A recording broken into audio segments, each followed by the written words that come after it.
교육할 한 번 휘두르지 못하고 문자에 촉당한 전원책. 더욱 완강한 대북정책 기조 바뀌는 트럼프 행정부. 외부에서 신나게 박 대통령 정책을 비판하던 전원책, 막상 칼자루를 쥐어주니 칼 한 번 뽑아보지 못하고 결국 김병준 비대위 체제에서 문자 해촉당했습니다. 자유한국당에서의 전원책 스탠스는 탄핵파 세력에 동조하는 것도 아니고 그렇다고 탄핵파를 배척하는 것도 아닌 매우 어정쩡했습니다. 한편 문자로 해촉된 전원책 변호사는 폭로할 내용을 폭로해야 하나 고민 중이다. 모든 내막을 이야기하자면 한도 끝도 없다며 김병준 위원장이 특정인을 조강특위위원회에 넣어달라고 명단을 갖고 온 적도 있다고 말했습니다. 그러면서 다음 주 월요일에 기자회견을 하는 방안도 생각 중이라며 아니면 일주일 정도 뒤에 모든 것이 잠잠해진 뒤에 기자회견을 하는 것도 방법이 될 수 있다고 덧붙였습니다. 탄핵 세력들의 간교함을 몸으로 느꼈을 전원책 씨, 망설이지 마시고 제대로 폭로하시기 바랍니다. 이번 기회에 제대로 된 싸움 떨기 되어 우파 세력들로부터 지지받는 사람이 되길 당부드립니다. 류여해 자유한국당 전 최고위원은 자유한국당 비상대책위원회가 전원책 조직 강화 특별위원회 위원을 해촉한 것과 관련해 김병준 비대위원장의 책임을 촉구했습니다. 11월 9일 류여해 전 최고위원은 자신의 페이스북에 당의 분란을 일으킨 전원책 변호사를 조강특위위원으로 임명하고 전권을 주었던 것은 김병준 위원장 당신 책임이라고 비판했습니다.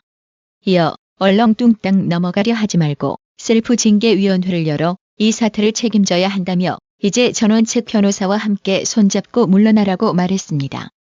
또한 류여해 전 최고위원은 다른 글에서 전권 준다고 쉽고 초려해 모셨다더니 달랑 문자로 해촉했다라며 차도 살인하려다 언론 관심을 빼앗기니 용심이 절로 나서 전원책 변호사를 잘랐다고 적었습니다. 11월 8일 탄핵 주도 세력인 김무성이 감히 보수대 통합을 거론하며 박 대통령 탄핵은 불가피했다는 되지없다는 소리를 했는데요. 11월 9일 친박계 홍문종 자유한국당 의원은 탄핵은 불가피했다고 말한 비박계 김무성 한국당 의원을 겨냥해 아무 말이나 막 던지지는 말라. 적어도 덩칫값 못한다는 소리를 들어서야 되겠냐고 비판했습니다. 홍문종 의원은 이날 자신의 페이스북에 김무성 의원이 박근혜 전 대통령 탄핵에 관해 발언한 내용을 다룬 언론 보도를 게재하면서 이렇게 말했습니다. 홍문종 의원은 그들의 표현대로라면 지난 탄핵 전국 당시 촛불 시위는 일반 시민보다는 체제 전복을 노린 폭도나 다름없다는 것이라며 무엇보다 그들은 두려움 때문에 자당의 대통령을 제물로 넘겼다고 시인한 셈이라고 지적했습니다. 그는 헌재 결정에 따라야 한다고 법치를 외치면서 탄핵 과정이 법치에 부합한지 여부를 짚어보자니 과거는 묻어두자며 손사래를 치는 것도 이해되지 않는다고도 했습니다. 홍문종 의원은 이 정권 들어 사사건건 지난 정권보다 못하다는 원성이 귀에 익어가는 건 나만이 아닐 것이라며 그런데도 완장을 찬 이들은 다들 꿀먹은 것처럼 긴 침묵을 이어가고 있다. 음해와 음모로 거짓의 산을 쌓은 가짜 뉴스를 빌미로 대통령을 탄핵의 단두대로 올릴 때 기세와 비교하면 참으로 이해 못할 관대함이라고 비판했습니다.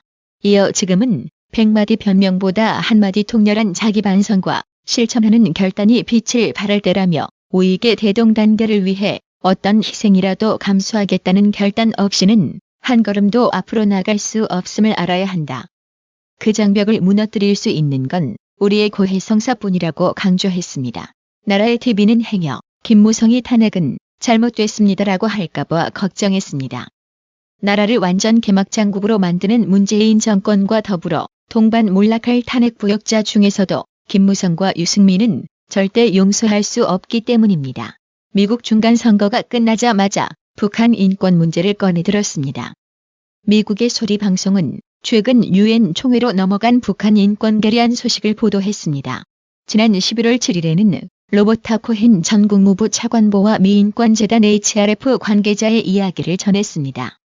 카터 정부 시절 국무부에서 인권 담당 부차관보를 지낸 로버타 코헨 씨는 북한 인권 결의안이 14년 연속 유엔 총회에 회부된 것을 환영하면서 이제는 북한 정치범 수용소의 현실을 외부 세계가 직접 확인할 수 있게 유엔이 나서야 한다고 주장했습니다. 코헨 전 차관보는 북한 당국이 심각한 인권 유린을 자행하는 정치범 수용소에 유엔 산하기관을 포함해 국제 인도주의 기관 관계자들이 현장을 방문해 그 실태를 확인하려면 유엔의 도움이 필요하다고 촉구했습니다.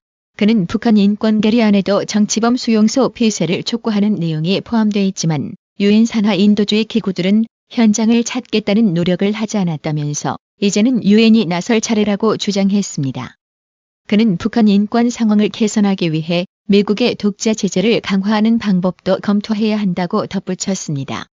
현지 시간 11월 8일 헤일리 대사는 러시아가 소집한 대북 제재 관련 유엔 안보리 회의를 마친 뒤 기자들과의 자리에서 러시아가 은행 부문에서의 제재 해제를 요구했다며 그러나 북한의 위협은 그대로이므로 거부 의사를 분명히 했다고 밝혔습니다. 이날 헤일리 대사는 러시아가 무엇을 원하는지 알게 됐다고 의미심장한 말로 서두를 열며 이같이 말했습니다. 이어 러시아가 왜 이런 시도를 하는지도 정확히 알고 있다며 그런 일이 벌어지도록 두지 않을 것이라고 덧붙였습니다. 앞서 러시아는 대북 제재와 관련한 논의를 위해 이날 안보리의 비공개 회의를 요청한 바 있습니다. 한편 헤일리 대사는 과거 북한에 행해진 인도주의적 노력이 주민들이 아닌 권력자와 정권으로 향했다면서 미국이 대북 인도주의에 대한 제재 유예 조치를 막고 있다는 지적을 일축했습니다. 그러면서 인도주의적 노력이 제 역할을 못하고 우리가 바라는 대로 주민들에게 혜택이 가지 않는다면 어느 것도 하지 말자는 게 미국의 목표라고 입장을 분명히 했습니다.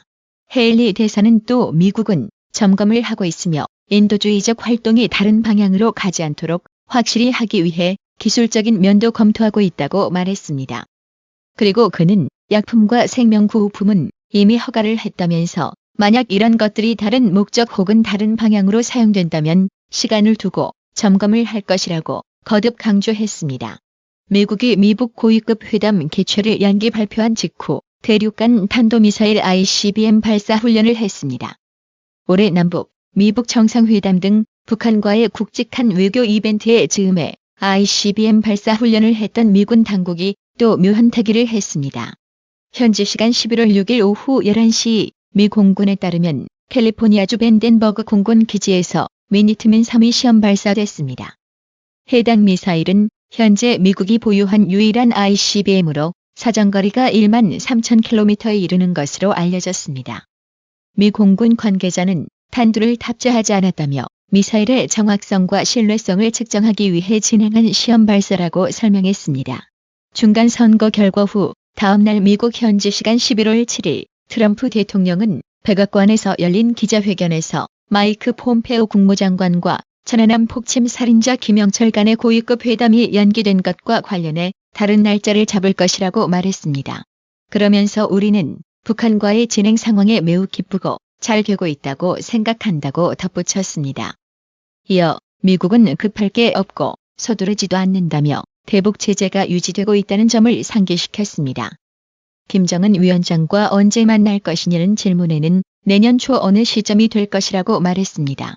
지금 미국은 군사적으로 북괴 정도는 한 방에 보낼 수 있다는 무력 시위를 하면서 한편으로는 북괴 비핵화에 스스로 알아서 결정하라는 선택권을 주고 있는 것으로 파악이 됩니다.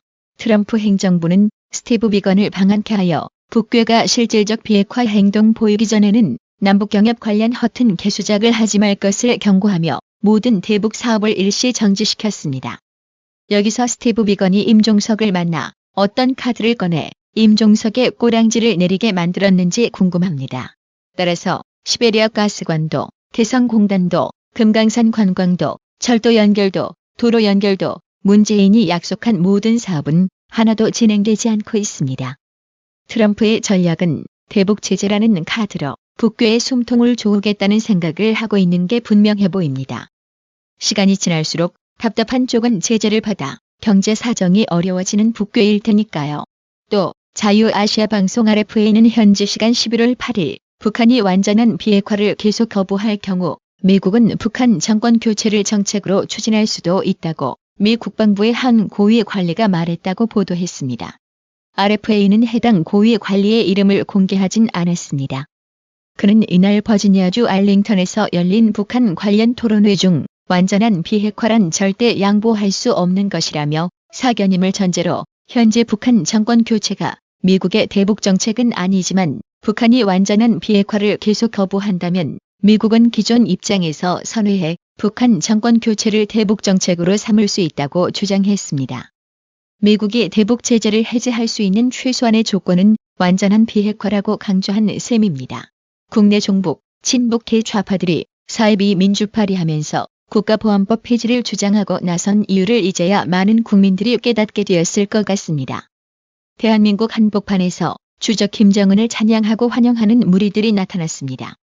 이른바 백두칭송위원회, 법치와 자유민주주의 연대에서 활동 중인 김미영 원장은 백두칭송위원회 관련 김정일화 조화와 피켓은 자들은 사진이나 영상을 찍어 010-4040-1799 통화용 아님.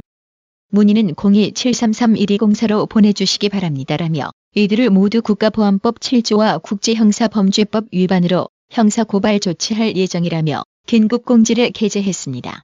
아울러 피켓이나 현수막 등 증거가 같이 나오도록 찍어주세요.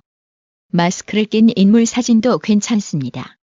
묵인 보호하는 경찰 얼굴도 찍어주세요라고 촬영 시 주요 사항을 안내 기재했습니다. 정현경님, 11월 12월 구독료라고 이름을 밝히지 않은 무기명님, 그리고 페이팔로 구독료 후원해주신 해외에 계시는 정금수님, 영민님, 너무 감사드립니다. 나라의 TV는 보다 더 양질의 컨텐츠를 생산하기 위해 자발적 구독료를 후원 형식으로 받고 있으니 많은 성원 부탁드립니다. 시청해주셔서 감사합니다. 구독은 꼭 눌러주세요.